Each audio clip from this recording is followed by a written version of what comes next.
अस्य श्रीरामरक्षास्तोत्रमन्त्रस्य बुधकौशिक ऋषिः श्रीसीतारामचन्द्रो देवता अनुष्टुप् छन्दः सीताशक्तिः श्रीमन् हनुमान कीलकम् श्रीरामचन्द्र प्रीत्यर्थम् रामरक्षास्तोत्र पारायणे विनियोगः।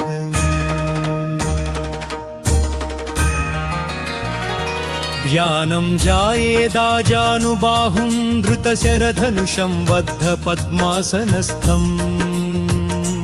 पीतं वासोवसानं नवकमलदलस्पर्धिनेत्रं प्रसन्नम् वामाङ्कारूढसीतामुखकमलमिलल्लोचनं नीरदाभम् नानालङ्कारदीप्तं दधतमुरुजटामण्डलं रामचन्द्रम्। अधस्तोत्रं चरितं रघुनाथस्य शतकोटिप्रविस्तरम् एकैकमक्षरं पुंसां महापातकनाशनम् यात्वा नीलोत्पलश्यामं रामं राजीवलोचनम् जानकीलक्ष्मणालीभर जटामकुटमण्डितम्।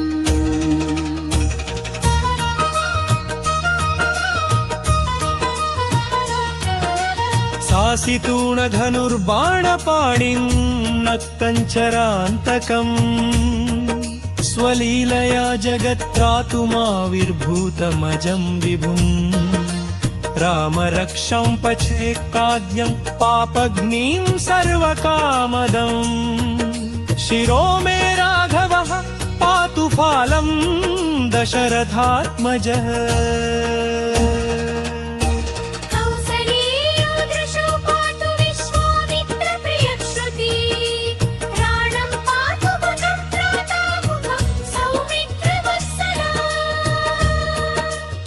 जिह्वां विद्यानिधिः पातु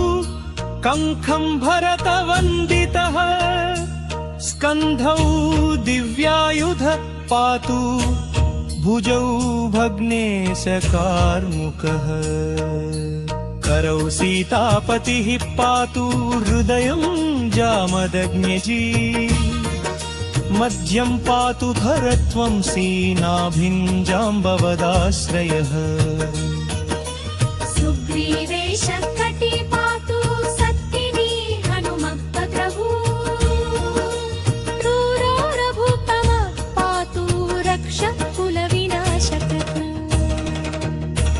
जानुनी सेतुकृत् पातु जम्भे दशमुखान्तकः पादौ विभीषण श्रीदः पातु रामोऽखिलं वपुः एतां रामबलोपेतां रक्षार्य सुकृती पटे सचिरायुः सुखी पुत्री विजयी विनयी भवेत्। पातालभूतलव्योमचारिणः शत्मचारिणः न द्रष्टुमपि शक्तास्ते रक्षितं रामनामभिः रामेति रामभद्रेति रामचन्द्रेति वा स्मरन्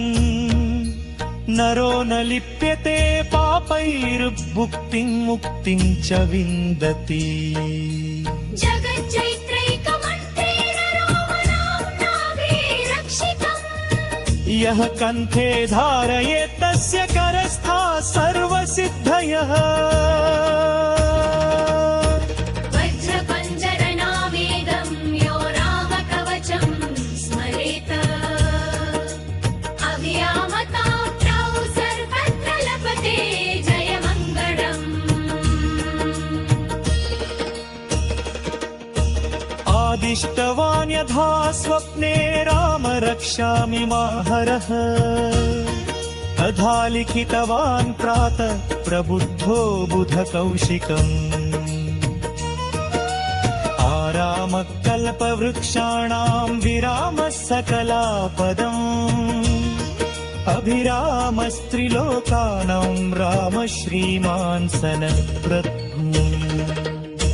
तरुणौ रूपसम्पन्नौ सुकुमारौ महाबलौ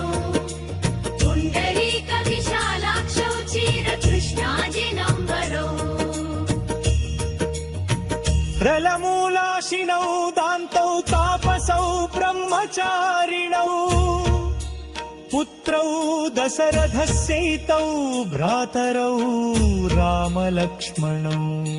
शरण्यौ सर्वसत्त्वानां श्रेष्ठौ सर्वधनुष्मताम् रक्षकुलनिहन्तारौ त्रायेतां नो रघुत्तमो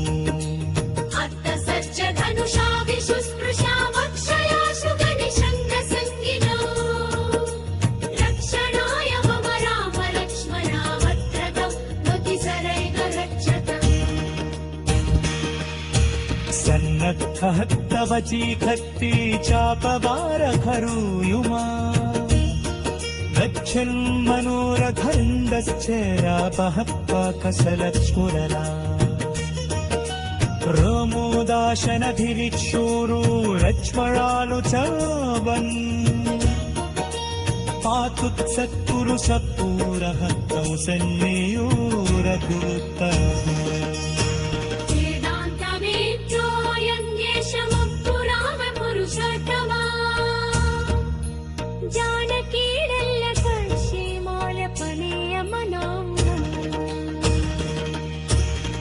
इत्येतानि कविमित्युम्मत्तत्तकश्यखयान्वितत अश्वमेधादितं पुण्यं सम्पन्नोदीन संशयत् रामं दूर्मालनश्यामं पद्माक्षं पीतवाससं स्तुवन्ति रामभिर्तुभ्येन्द्रते संसायिनो नरातु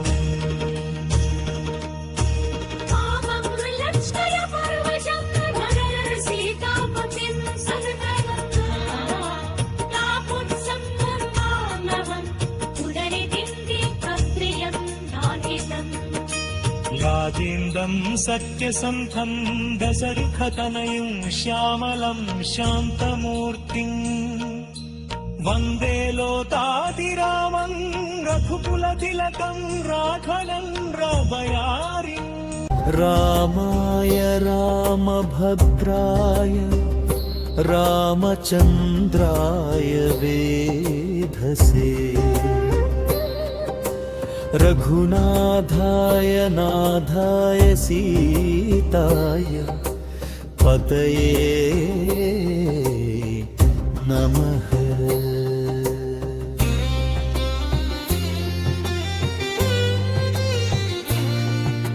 श्रीराम राम रघुनन्दन राम राम श्रीराम राम भरतध्वज राम राम श्रीराम राम रणकर्कश राम राम श्रीराम राम शरणं भव राम राम श्रीरामचन्द्र चरणौ मनसा स्मरामि श्रीरामचन्द्र चरणौ वचसा गृह्णामि श्रीरामचन्द्र चरणौ शिरसा नमामि श्रीरामचन्द्र चरणौ शरणं प्रपद्ये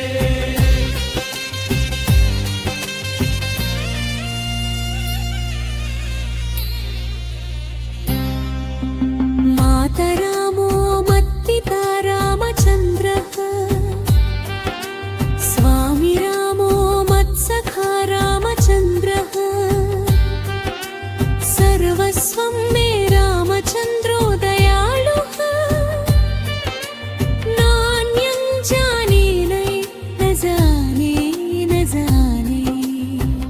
दक्षिणे लक्ष्मणो यस्य वामे च जनकात्मजा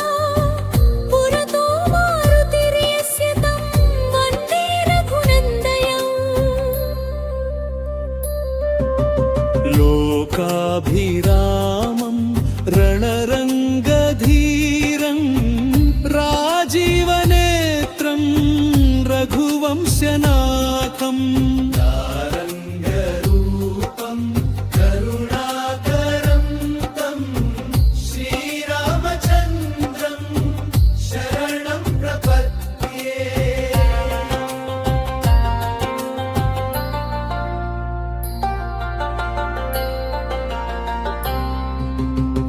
मनोजवं मारुततुल्यवेगम्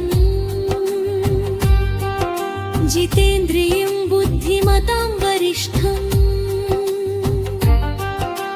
वातात्मजं वानरयूथमुख्यम्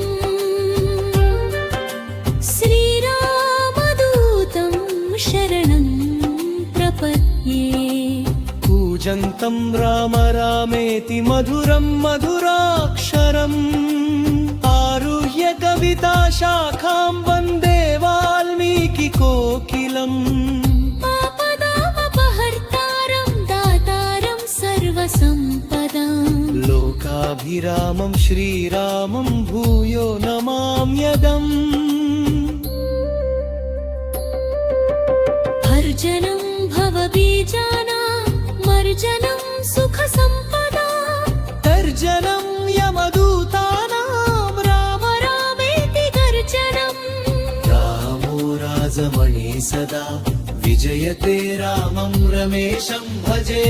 रामेणाभिहता निशाचर चमूरामाय तस्मै नमः रामान्नास्ति परायणं परतरं रामस्य दासोऽस्म्यहम् रामे चित्तलयः सदा भवतु मे हो राम मामुद्धर श्रीराम राम रामेति रमे रामे मनोरमे सहस्रनाम तत्तुल्यं रामनाम वरानने